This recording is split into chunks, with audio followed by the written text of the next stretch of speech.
எல்லாருக்கும் நமஸ்காரம். ராமாயணம் தெரிந்து கொள்வோம் அப்படிங்கிற டாபிக்ல நம்ம ராமாயணத்தோட கதைகளை கொஞ்சம் கொஞ்சமா தெரிஞ்சுன்னு வந்துட்டு இருக்கோம் இல்லையா. போன வீடியோல நம்ம என்ன பார்த்தோம் அப்படின்னா, சீதையை ராவணன் கடத்தின்னு போயிட்டான். ஆனா ஜட்டாயு பார்த்துட்டு சொல்லிட்டு ஜட்டாயுவையும் அவன் அடிச்சுட்டு போயிட்டான். ஆனா ஜட்டாயுக்கு உயிர் போற நேரத்துல கூட ராமன் கிட்ட சீதை போன அடையாளங்கள் எல்லாம் சொல்லிட்டு அப்படின்னு பார்த்தோமா. இப்போ அந்த சீதா தேவி போயிட்டா. அதுக்கப்புறம் ராமர் யாரெல்லாம் பார்த்தார், என்னெல்லாம் ராமன் பண்ணார் அப்படிங்கறத பார்க்கலாமா. அப்போ ராமர் ஜட்டாயுக்கு எல்லா சடங்கு, அதாவது கடைசியில என்னெல்லாம் பண்ணணுமோ அதெல்லாம் பண்ணதுக்கு அப்புறமா நதிக்கரையில உட்காந்துக்கிறாராம். ஆனா கூட சீதைய பிரிஞ்சிட்டார் இல்லையா, அதனால அவருக்கு எப்படி இருக்குன்னா சீதா தேவியோட நினைவாவே இருந்துட்டே இருக்கான், அழுதுண்டே இருக்காராம். அவரால் அந்த அழுகையை மட்டும் நிறுத்தவே முடியல. அப்போ மரங்கள் கிட்ட எல்லாம் போய் கேட்கிறாராம். சீதா தேவி அங்க இல்லைன்னு தெரிஞ்சு போச்சு, ஆனா எல்லார்ட்டையும் கேட்கிறார். அதாவது அசோக மரம் இருக்குமா அங்க பார்த்துட்டு, அசோக மரமே நீ என்னோட சீதைய பாத்தியா? தாமரை பூவை பார்த்து கேட்கிறாரு, என்னோட சீதா தேவி உன்ன மாதிரி ரொம்ப அழகா இருப்பாளே, நீ அவளை பாத்தியா? கோதாவரி நதியை பார்த்து கேட்கிறாராம், என்னோட சீதை உன்னோட கரையில நின்னுண்டு அந்த உன்னோட விளையாடிட்டு இருப்பாளே அந்த தண்ணியோட, அவளை நீ பாத்தியா? அப்படின்னா காடு மௌனமா இருக்கான், யார்கிட்ட இருந்தும் எந்த பதிலுமே வரவே இல்லையா. லக்ஷ்மணனுக்கு இப்படி அண்ணா அழறானே அப்படின்னு பார்த்துட்டு மனசு ரொம்ப வலிக்கிறது.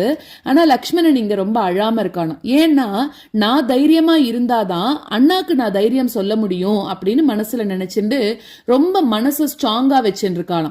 இப்போ ஜடாயுவோட அண்ணன் சம்பாதி அப்படின்றவரை இப்ப ராமர் பாக்குறார். சம்பாதின்னு சொல்லக்கூடிய ஒரு பறவைய ராமன் பாக்குறார். இப்படி ராமனும் லக்ஷ்மணனும் தெற்கு திசையில நடந்து போயிட்டு இருக்கா. அப்போ வழியில ஒரு மலை குகை அதை பாக்குறா. அங்க கபந்தன் அப்படின்னு சொல்லக்கூடிய ஒரு அரக்கன் இருக்கான். ஆனா அவன் அதுக்கு முன்னாடி ராமனுக்கு ஒரு முக்கியமான விஷயம் நடந்துதான். என்னன்னா, ஜட்டாயுவோட மூத்த அண்ணன் அந்த சம்பாதி அப்படின்னு சொல்லக்கூடிய கழுகு ஒரு மலையில இருந்தது. ஆனா சம்பாதிக்கு ரெக்கைகள்லாம் கிடையாதான். அதுக்கு ஒரு கதை இருக்கு, என்னன்னு அதையும் பார்க்கலாம். சம்பாதியும் ஜட்டாயுவும் சின்ன வயசுல யாரு ரொம்ப ஒசரமா பறப்பா அப்படின்னு ஒரு போட்டி வச்சிருந்தாலும். அப்போ ஜட்டாயு சூரியன் கிட்ட வேகமா பறந்தானாம். சூரியனோட வெப்பம் தாங்க முடியலையாம். அப்போ சம்பாதி என்ன பண்ணிட்டுன்னா தன்னோட ரெக்கைகளால அந்த தம்பிய மூடி காப்பாத்திட்டான். ஆனா சம்பாதியோட ரெக்கைகள் என்ன ஆயிடுத்துன்னா சூரிய வெப்பத்தினால எரிஞ்சு போயிடுதான். சோ அண்ணில இருந்து தம்பியை காப்பாத்தணும்னு போகி தன்னோட ரெக்கைகளை விட்டுடுத்து. ஆனா அண்ணில இருந்து சம்பாதி பறவை ரெக்கை இல்லாம மலையில ரொம்ப தனிமையா வாழ்ந்துன்னு வந்துதான். அப்போ ராமன் சம்பாதி கிட்ட ஜட்டாயுவோட மரண செய்திய சொல்றான். ரொம்ப வருத்தப்படுறதான், என்னோட தம்பி சீதைய காக்கணும், அதாவது அவளை எப்படியாவது காப்பாத்திடணும்னு போர் பண்ணி இறந்திருக்கான், அவன் வீரன் அப்படின்னு சொல்லி சம்பாதி சொல்றதான். நான் மலை உச்சியிலிருந்து என்னால பார்க்க முடியும், என்னோட கண்கள் ரொம்ப கூர்மையானது. அதனால சீதை தெற்குல கடலுக்கு அப்புறம் இருக்கக்கூடிய லங்கா நகர்ல தான் இருக்கான்னு என்னோட கண்களுக்கு தெரியறது அப்படின்னு இது ஒரு ஹிண்ட் கொடுக்கறதான்.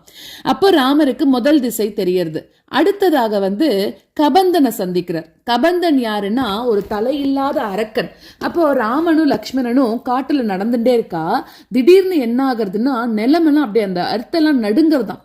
அப்போ கபந்தன் அப்படின்னு சொல்லக்கூடிய ஒரு அரக்கன் வரான். எப்படி இருக்கான்னா ரொம்ப விசித்திரமான உருவத்தோட இருக்கானா. அவனுக்கு தலை காலு எதுவுமே இல்லை, ஒரு பெரிய வயிறு மட்டும் இருக்கான்.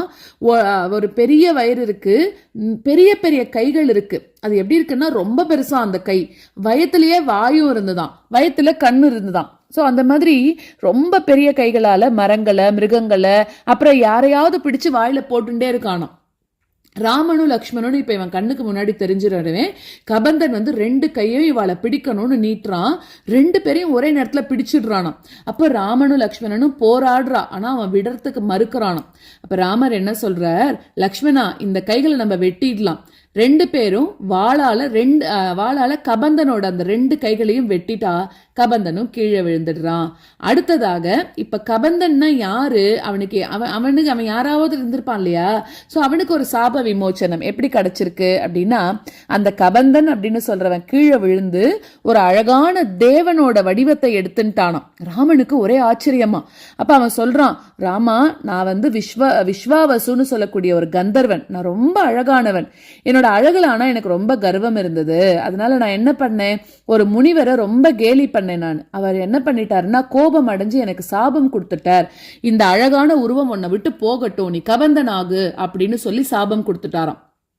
அப்புறம் அடுத்தது வந்து இந்திரன், அதாவது இந்திரன் வந்து சாபத்தை கொஞ்சம் குறைக்கிறா. இப்போ எப்படின்னாக்க, ராமன் வந்து உன்னோட கையை வெட்டுவான், அப்போ உன்னோட சாபமானது நீங்கும் அப்படின்னு சொல்லி கொஞ்சம் அந்த சாபத்துல கொஞ்சம் டிஸ்கவுண்ட் கொடுக்குறாளாம். இப்போ அது மாதிரி அவ சொன்னதுனால இன்னைக்கு நீ என்னை வந்து விடுவிச்சிட்ட, உனக்கு ரொம்ப நன்றி அப்படின்னு சொல்லிட்டு ராமனுக்கு முக்கியமான ஒரு ஆலோசனை சொல்றான். நீ தனியா இலங்கைக்கு போய் உன்னால ஜெயிக்க முடியாது, உனக்கு யாராவது ஒரு ஃப்ரெண்ட் இருக்கணும். அதனால ரிஷ்யமூக மலையில சுக்ரீவன் அப்படின்னு சொல்லக்கூடிய ஒரு வானர அரசன் இருந்துட்டு இருக்கான். அவன் வந்து ஒன்ன போலவே துன்பப்படுபவன், அவனோட நீ வந்து நட்போட இரு, அவனோட படை வந்து உனக்கு உதவும், சீக்கிரமா போய் அவனை பாரு அப்படின்னு சொல்றான். சோ இதை கேட்டதும் ராமனுக்கு அப்பாடா நமக்கு யாரோ உதவி பண்ண போறா அப்படின்னு ஒரு நம்பிக்கை வந்துதான். அடுத்ததாக இப்படி சொல்லிட்டு கபந்தன் வைகுண்டத்துக்கு போயிட்டான். அடுத்ததாக சபரியோட ஆசிரமம், அதாவது கபந்தன் சொன்ன வழியில ராமரும் லக்ஷ்மணனும் நடந்து போயின்றிருக்கா. அங்க வந்து ஒரு அழகான ஏரி வருது. அங்க வந்து மதங்க முனிவர்னு சொல்லிட்டு ஒருத்தர் இருக்கார். அவரோட ஆசிரமம் ஒண்ணு இருக்கான். ஆசிரமத்துல யாரு இருக்கா? ஒரு வயசான லேடி இருக்காளாம். அவளோட பேரு சபரி அப்படின்னு பேரு. சபரி யாருன்னா ஒரு பழங்குடி இனத்தை சேர்ந்த பெண்ணா, ரொம்ப தாழ்ந்த குலத்தை சேர்ந்தவள். ஆனா வந்து மனசளவுல ரொம்ப தூய்மையான பக்தியோட இருக்காளாம். எப்படின்னா, இவ வந்து இளமையில மதங்க முனிவரோட ஆசிரமத்துக்கு வரா, என்ன வந்து உங்களோட சேவை செய்யறதுக்கு வச்சுக்கோங்கோ அப்படின்னு கேக்குறாளாம். முனிவரும் அவளை ஏத்துட்டார். பல ஆண்டுகளாக அவளும் சேவை பண்ணிட்டே இருக்கா. முனிவர் வந்து இறக்கக்கூடிய தருவாயில சபரி கிட்ட சொல்றார், நீ ரொம்ப விடாம எனக்கு நீ சேவை பண்ணிட்டே இருந்த, உனக்கு கண்டிப்பா நல்லது நடக்கும். ராமன்னு சொல்லக்கூடிய ஒரு மகான் இங்க வருவான், அவனுக்கு நீ பணிவிடை செய், அதுதான் உனக்கு மோட்சம் கொடுக்கும் அப்படின்னு சொல்லிட்டு முனிவர் இறந்து போயிடுறாளாம். இந்த சபரியும் ராமர் எப்ப வருவார்னு காத்துட்டே இருக்காளாம். இப்படி பல வருடங்கள் போறது, 10 வருஷமாச்சு, 20 வருஷம் ஆச்சு. ஆனா ராமன் மட்டும் வரவே இல்லையாம். ஆனா கூட சபரியானவள் நம்பிக்கையை இழக்கவே இல்லையாம். டெய்லி காத்தால அந்த ஆசிரம வழிய சுத்தம் பண்றா. காட்டுக்கு போய் நல்ல நல்ல ஃப்ரூட்ஸ் எல்லாம் பறிச்சு வைக்கிறா. ஒரு கனியையும் கடிச்சு பாக்குறாளாம். இனிப்பா இருந்தா மட்டும்தான் அதை நான் ராமனுக்கு கொடுப்பேன், கசப்பானது கொடுக்க மாட்டேன் அப்படின்னு அவளே என்ன பண்றா, இன்னைக்கு வந்துருவா ராமர்னு எல்லாத்தையும் டெய்லி பறிச்சு வைக்கிறாளாம். கடைசியில ஒரு நாள் ராமனும் வந்து சபரிய சந்திக்கிறார். அன்னைக்கு காத்தால இந்த சபரி என்ன பண்றான்னா, வழக்கம் போல ஆசிரமத்தை சுத்தம் பண்ணிட்டு இருக்கா. திடீர்னு அந்த காட்டு வழியில பார்த்தா ரெண்டு பேர் வரா மாதிரி இருக்கான். ஒருத்தர் எப்படி இருக்காருன்னா, மேகம் மாதிரி நீல நிறத்துல உடம்பும், வில்லு, முகத்துல தாமரை மாதிரி அழகாம். இன்னொருத்தர் வந்து தங்கம் மாதிரி நிறம், கண்கள் ரொம்ப கூர்மையானதா இருக்கு. இத பார்த்தோன்னே சபரிக்கு ரொம்ப சந்தோஷம் வந்துட்டான். அப்பாடா, என்னோட குரு சொன்னது நடந்துருது, ராமன் வந்துட்டான்னு சபரியானவள் ஓடி வராலாம். ராமனோட பாதங்கள்ல வந்து விழறா. அப்படியே கண்லேருந்து தண்ணியா வருதான். ஏன்னா இவ்வளோ நாள் வெயிட் பண்ணிட்டு இருக்கா இல்லையா. அப்போ ராமா, உனக்காக தான் நான் இத்தனை நாள் உனக்காக தான் காத்துட்டு இருக்கேன், என்னோட குரு சொன்னார் நீ வருவேன்னு, இன்னைக்கு வந்துட்ட அப்படின்னு ரொம்ப இதுவா இருக்காளாம். காலில் விழறா. அப்ப ராமர் வந்து அன்போட அந்த சபரியை வந்து எழுப்பிட்டு இந்த மாதிரி, அம்மா நான் தான் ராமன், உன்னதான் பார்க்க வந்திருக்கேன் அப்படின்னு சொல்றார். இப்போ சபரி வந்து பழங்கள் எல்லாம் கொடுக்கறான். அதாவது என்னன்னா, சபரி உள்ள போயிட்டு, நான் டெய்லி உனக்காக சில ஃப்ரூட்ஸ் எல்லாம் சேர்த்து வச்சிருக்கேன், ஒரு கனி, அதாவது ஒரு ஃப்ரூட்டையும் கடிச்சு பாக்குறாளாம். இது இனிப்பு, ராமனுக்கு கொடுக்கலாம். ஆனா இது புளிப்பா இருக்கே, வேண்டாம், இது ரொம்பவும் இனிப்பா இருக்கு, இதை கொடுத்துடலாம் அப்படின்னு கடிச்சு பார்த்து ராமன் கிட்ட கொடுக்கறாளாம். லக்ஷ்மணன் வந்து மனசுல யோசிக்கிறான், என்னடா இது, இவ கடிச்சிட்டு கொடுக்கறா, இது அண்ணன் வந்து சாப்பிடுவாரா, இது சரியா அப்படின்லாம் யோசிச்சுட்டு இருக்காளாம். ஆனா ராமர் என்ன பண்றார், மகிழ்ச்சியோட சாப்பிடுறாராம். ஒரு ஃப்ரூட்டையும் சாப்பிட்டுட்டு, இது ரொம்ப இனிப்பா இருக்கே, இதை விட இனிப்பான கனி நான் சாப்பிட்டதே இல்லையே அப்படின்லாம் சொல்றாராம். ஏன் தெரியுமா, அன்போட கொடுத்தாக்க எதுவுமே இனிக்கும் அப்படிங்கறதுக்காக இது சொல்றா. சோ சபரியோட பக்தியும் அன்பும் அந்த கனிகளை வந்து ரொம்ப அமுதமாக மாத்தித்து அப்படின்னு சொல்றா. அடுத்ததாக வந்து சபரி வந்து ராமர் கிட்ட கேக்குறா. சாப்பிட்டு முடிச்சதுக்கு அப்புறம் என்ன கேக்குறான்னா, நான் ஒரு ரொம்ப தாழ்ந்த குலத்தை சேர்ந்தவள், படிக்காதவள், ஒரு முனிவர் கிட்ட நான் வந்து பணிவிடை செஞ்சது மட்டும்தான் எனக்கு தெரியும், என்ன மாதிரி இருக்கிறவளுக்கு எல்லாம் மோட்சம் கிடைக்குமா அப்படின்னு ஒரு டவுட்டோட கேக்குறாளாம். அப்ப ராமர் சொல்றார், மோட்சம் கிடைக்கிறதுக்கு குலம் எதுவும் பார்க்க தேவையில்ல, படிப்பு வேண்டாம், மனசுல இருக்கக்கூடிய அன்பும் பக்தியும் மட்டுமே போரும். நீ டெய்லி டெய்லி என்ன நினைச்சிருந்தையோனோ, எனக்காக தானே காத்துட்டு இருந்த, இனிப்பான பழங்கள்லாம் தோ நீ கொடுத்துருக்கியே, உன்னை விட பெரிய பக்தர் யார் இருக்கா அப்படின்னு சொல்லிட்டு உனக்கு கண்டிப்பா மோட்சம் தரேன் அப்படின்னு சொல்றார். சபரியும் ரொம்ப சந்தோஷப்பட்டுக்கிறாளாம். இப்போ சீதைய கண்டுபிடிக்கிறதுக்கு ரிஷ்யமூக மலையில சுக்ரீவன் உதவுவான், அவன் கிட்ட போ அப்படின்னு சொல்றான். அதுக்கப்புறம் சபரி யோகா அக்னியால, அதாவது தன்னோட மனசுனால தீ மூட்டிண்டு உடம்ப விட்டுட்டு வைகுண்டத்துக்கு போயிடுறான். அதுக்கப்புறம் ராமன் வணங்குறான், கண்ணீர் விடுறான். அதுக்கப்புறமா சபரி போனதுக்கு அப்புறமா ராமனும் லக்ஷ்மணனும் அந்த ஒரு அழகான ஏரி அதை கடந்து போயின்னு இருக்கா. அது எப்படி இருக்கு அப்படின்னாக்க, நல்ல நீல கலர்ல தண்ணீர் இருக்கு, தாமரை பூக்கள் இருக்கு, அன்னப்பறவைகள்லாம் இருக்கு, நல்ல குளிர்ந்த காற்று வீசிண்டே இருக்கான். ஆனா இது எதுவுமே ராமருக்கு அனுபவிக்க முடியல. ஏன்? ஏன்னா அங்க சீதை இல்லையே. அந்த அழகு சீதையை தான் நினைவுபடுத்துறதா அவருக்கு. சோ சீதை இந்த ஏரியில தான் விளையாடுவா, தாமரை பூலாம் பறிச்சிருப்பாளே இருந்தா, இவ்வளோ அன்னப்பறவைகள் இருக்கே பார்த்து சந்தோஷப்படுவாளே, அப்படி எல்லாம் யோசிச்சுட்டே இருக்காராம். இப்ப அவ எங்கதான் இருக்காளோ, என்னதான் கஷ்டப்படுறாளோ அப்படின்னு ராமர் திருப்பி மனசு கலங்க ஆரம்பிச்சுட்டாலாம். அப்ப லக்ஷ்மணர் தன்னோட அண்ணாவோட கையை பிடிச்சு ஆறுதல் சொல்றாராம். சீதையை நம்ம சீக்கிரமா கண்டுபிடிச்சிடலாம்னா, நீ தைரியமா இரு அப்படின்னு சொல்றான். சோ இப்ப ரெண்டு பேரும் என்ன பண்றான்னா ரிஷ்யமுக மலையை நோக்கி நடந்து போயின்னு இருக்கா. ரிஷ்யமூக மலையை பத்தி கொஞ்சம் நம்ம தெரிஞ்சுட்டோம்னா ஈஸியா இருக்கும் இல்லையா? சோ அது என்னன்றத பார்க்கலாம்.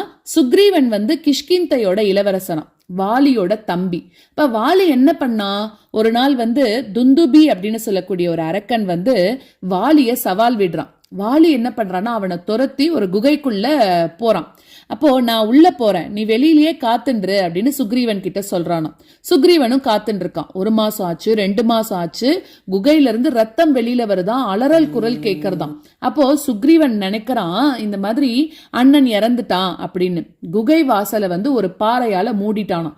திரும்பி வந்துட்டான். ஆனா வாலி என்ன பண்ணான், உயிரோட வெளியில வந்துட்டானா. அப்ப வாலிக்கு ரொம்ப கோபம் வருதான். என்னன்னா, என்ன குகையில மூடிட்டு வந்த, என்ன கொல்ல பாக்குறியா துரோகி அப்படின்னு ரொம்ப கோவப்படுறானா. அப்ப சுக்ரீவன் உண்மையை சொல்றான். வாலி ஆனா கேட்கவே இல்லை.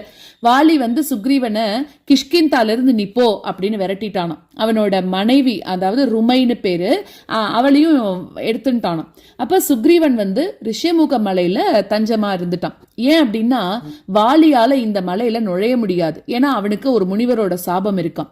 அடுத்தது சுக்ரீவன் இப்ப ராமனை பாக்குறான். இப்ப இதான் அந்த அவளோட கதை தெரிஞ்சுட்டோம் இல்லையா? அடுத்தது சுக்ரீவன் ராமரை பாக்குறான். ரொம்ப பயப்படுறான் அவன். ரிஷ்யமுக மலையில சுக்ரீவன் 5 நண்பர்களோட வாழ்ந்துட்டு இருக்கான். அதாவது ஹனுமார் மாதிரி இருக்கிறவாளோட அன்னைக்கு சுக்ரீவ மலை உச்சியிலிருந்து சுக்ரீவன் மலை உச்சியிலிருந்து கீழே பாக்குறான். 2 மனுஷா மலை கிட்ட வராளே அப்படின்னு. தோல்லாம் அதாவது வில்லு வச்சுன்னு இருக்கா, அவளோட மார்பு ரொம்ப வலிமையா இருக்கு, கண்கள் கூர்மையா இருக்குன்னு சுக்ரீவனுக்கு ஒரே பயம். ஐயோ, வாலிதான் என்னை கொல்ல ஆட்கள் அனுப்பியிருக்கான் போல இருக்கு, இவ வாலியோட ஆட்களா அப்படின்னு சுக்ரீவன் ஹனுமார் கிட்ட சொல்றானா. ஹனுமாரே ஹனுமாரே, அங்க பாரு 2 வீரர்கள் வந்துட்டு இருக்கா, இவன் கண்டிப்பா வாலி அனுப்பினவர்களா இருந்தாக்க நான் மலையை விட்டு ஓடிடணுமா அப்படின்லாம் கேட்டுன்னு இருக்கானோ. அப்ப ஹனுமார் என்ன சொல்றாருன்னா, நீ அமைதியா இரு, பயப்படாத, முதல்ல நான் போய் விசாரிச்சுன்னு வரேன், யாருன்னு தெரியாம நீ பயப்படாத அப்படின்லாம் ஹனுமார் ஆறுதல் சொல்றாராம். அப்போ ஹனுமார் பிராமண வேடத்துல வரார் இவா பக்கத்துல, அதாவது ஒரு பிராமண முனிவர் வேடம் போட்டுட்டு வராராம். அப்போ மெல்ல மெல்ல ராமனும் லக்ஷ்மணும் நடந்து வந்த வழியில பாக்குறார். கேக்குறார், நீங்கெல்லாம் யாரு, இந்த காட்டுல எங்க போயின்னு இருக்கீங்கோ, வில்லெல்லாம் வச்சுட்டு இருக்கீங்களே அப்படின்லாம் கேக்குறா. அப்ப ராமர் ஹனுமாரை பாக்குறார். உடனே ராமருக்கு புரிஞ்சுது, இவர் சாதாரண முனிவர் இல்ல, ஏதோ ராமர் லக்ஷ்மணர் கிட்ட சொல்றார், இவர் பேசுறத கவனி, வார்த்தைகள்லாம் எவ்வளவு அழகா இருக்கு, வேதம் நன்னா தெரிஞ்சின்றவர், குரல் ரொம்ப இனிமையா இருக்கு, கண்கள் தூய்மையானதா இருக்கு, யாரோ ஒரு மகான் தான் அப்படின்னு சொல்றாராம். அப்போ ஹனுமாரும் ராமனை கூர்மையா பாக்குறார். அவர் சொல்றார், இவர் வெறும் மனுஷர் இல்ல, இந்த தோற்றம், இந்த ஒளி, இவர் ஒருவேளை கடவுளா இருப்பாரோ என்னமோன்னு ஹனுமார் நினைச்சுக்கிறாராம். இப்போ ஹனுமார் உண்மையான வடிவம் எடுக்கிறார். ஹனுமான் பிராமண வேடம் கலைக்கிறார், உண்மையான வடிவம், வானர வடிவம் எடுக்கிறாராம். சொல்றார், நான் ஹனுமான், வாயு புத்திரன், சுக்ரீவனோட நண்பன், ரிஷ்யமூக மலையில வாழ்ந்துட்டு இருக்கோம், நீங்கெல்லாம் யாரு, ஏன் இங்க வந்தீங்க அப்படின்லாம் கேக்குறாராம். அப்ப ராமருக்கு ஒரே சந்தோஷம், தன்னோட கதையெல்லாம் சொல்றார். இந்த மாதிரி நான் வந்து தசரதனோட மகன் ராமன், என்னோட மனைவி சீதைய வந்து ராவணன் கடத்தின்னு போயிட்டான், அவளை தான் தேடின்னு இருக்கேன் அப்படின்னு. ஹனுமாருக்கு ஒரே சந்தோஷம். ராமன், இவரே ராமன், கவந்தன் சொன்னவர் அப்படின்னு சொல்லி சந்தோஷமா ஹனுமார் வந்து ராமரோட பாதங்கள்ல விழறார். அப்படியே கண்ணீர் வருதான். ராமா, நான் உங்களுக்கு உதவணும்னு வந்தேன், சுக்ரீவனும் உங்களுக்கு உதவ போறான், வாங்கோ அப்படின்னு கூட்டிட்டு போறான். அடுத்ததாக இப்பதான் ராமனும் சுக்ரீவனும் சந்திச்சுக்க போறான். ஹனுமான் வந்து ராமனையும் லக்ஷ்மணனையும் மலை மேல கூட்டிட்டு போறானா.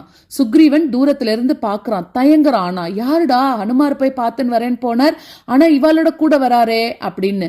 அப்ப ஹனுமார் சுக்ரீவர் கிட்ட சொல்றார், பயப்படாத, இவர் வந்து தசரதன் மகன் ராமன், ரொம்ப நல்லவர், உங்களுக்கு எல்லாம் உதவி பண்ண போறார் அப்படின்னு சொல்றாராம். அப்போ சுக்ரீவன் வந்து மெல்ல நடந்து வரான். ராமனும் சுக்ரீவனும் கண்ணோட கண்ணு பாத்துக்கிறான். ரெண்டு பேரும் ஒரே நேரத்துல நினைச்சுக்கிறான், இவர் என்ன புரிஞ்சுப்பார். ஹனுமார் நடுவுல நிக்கிறார். அப்ப வந்து அக்னி மூட்டுறார். ராமனும் சுக்ரீவனும் அக்னிய வந்து சுத்தி வரா. அப்ப அவ ரெண்டு பேரும் ஃப்ரெண்ட் ஆயிடுறாளாம். ரெண்டு பேரும் என்ன பண்ணிக்கிறான்னா, அவளோட கதையை சொல்லிக்கிறான். சுக்ரீவன் வந்து தன்னோட கதையை சொல்றான். இந்த மாதிரி என்னோட அண்ணா வந்து வாலி வந்து என்ன அநியாயமா விரட்டிட்டான், அங்கேருந்து என்னோட மனைவியும் பறிச்சுட்டான், நான் இந்த மலையில வந்துட்டேன், இப்ப என்னால அந்த கிஷ்கிந்தை நகரத்துக்கே போகவே முடியல, என்னோட வாழ்க்கையே ரொம்ப அர்த்தம் இல்லாம இருக்கு அப்படின்னு சொல்றானா. ராமனும் கேட்டு இருக்கான். அப்புறம் சுக்ரீவன் சொல்றான், ராமா, இதே போல ஒரு நாள் வானத்துல ஒரு விமானம் போச்சு, அதுல ஒரு பெண்ணானவள் ரொம்ப அழுதுண்டே இருந்தா, ராமா ராமான்னு கத்திண்டே இருந்தா. அப்ப அவளோட நகையெல்லாம் கீழே போட்டா.